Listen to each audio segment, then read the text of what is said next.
Can yakan gözlerini bak görmeye geldim. Bu hayat sözlerinle gül olup yeşermeye geldim. Bu hayat sözlerinle gül olup yeşermeye geldim. Ben aciz, ben yarım, sana tamam olmaya geldim. Şeyda bülbüller gibi gül dalına konmaya geldim. Şeyda bülbüller gibi gül dalına konmaya geldim. Yanar içim, senden öteye yer yok. Yanar sözlerim, bakamam gözlerine. Canımdan başka servetim yokken canımdan geçmeye geldim. Kabul et ne olur ey sultanım, aşkınla yanmaya geldim.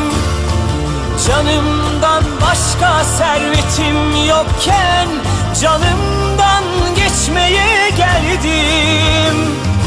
Kabul et ne olur ey sultanım, aşkınla yanmaya geldim.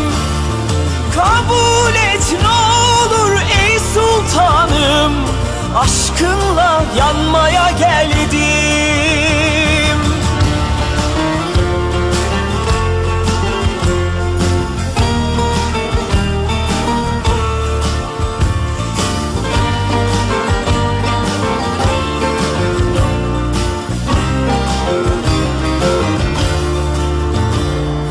Dağ, taş, toprak iken umman olmaya geldim.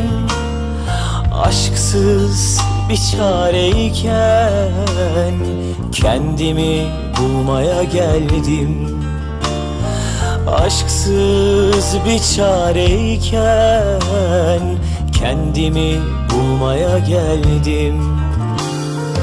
Yalana meyil ederken gerçeği görmeye geldim.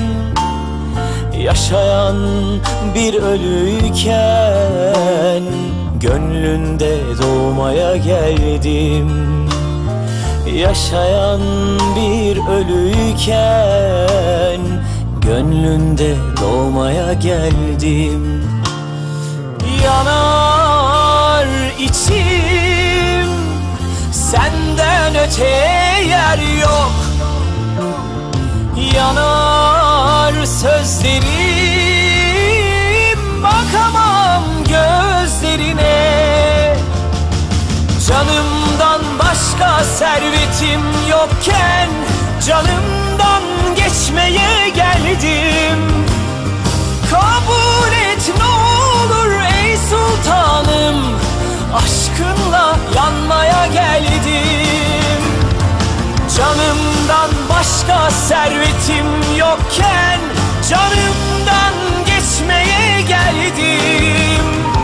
Kabul et ne olur ey sultanım, aşkınla yanmaya geldim.